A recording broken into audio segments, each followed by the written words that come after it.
AP inter board సంచలన నిర్ణయం తీసుకుంది. ఫస్ట్ ఇయర్ లో పరీక్షలను తొలగించింది. కేవలం సెకండ్ ఇయర్ లో మాత్రమే పరీక్షలు నిర్వహించనున్నారు. విద్యార్థులపై ఒత్తిడి తగ్గించడానికి ఈ డెసిషన్ తీసుకున్నట్లు సమాచారం. ఇంటర్ విద్యలో సంస్కరణలకు విద్యార్థులు, తల్లిదండ్రులు, విద్యావేత్తల నుంచి సలహాలు ఆహ్వానిస్తున్నామన్నారు ఇంటర్ బోర్డు కార్యదర్శి కృతికా శుక్లా. వచ్చే ఏడాది ఇంటర్ ఫస్ట్ ఇయర్ లో ఎన్సీఈఆర్టీ పుస్తకాలు ప్రవేశపెడతామని, దీంతో నీట్, జేఈఈ వంటి పోటీ పరీక్షలకు విద్యార్థులు రెడీ కావచ్చని చెప్పారు.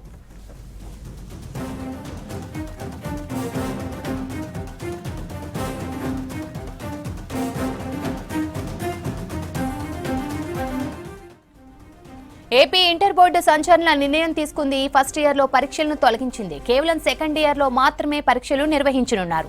విద్యార్థులపై ఒత్తిడి తగ్గించడానికి ఈ డెసిషన్ తీసుకున్నట్లు సమాచారం. ఇంటర్ విద్యలో సంస్కరణలకు విద్యార్థులు, తల్లిదండ్రులు, విద్యావేత్తల నుంచి సలహాలు ఆహ్వానిస్తున్నామన్నారు ఇంటర్ బోర్డు కార్యదర్శి కృతికా శుక్లా. వచ్చే ఏడాది ఇంటర్ ఫస్ట్ ఇయర్ లో ఎన్సీఈఆర్టీ పుస్తకాలు ప్రవేశపెడతామని, దీంతో నీట్, జేఈఈ వంటి పోటీ పరీక్షలకు విద్యార్థులు రెడీ కావచ్చని చెప్పారు.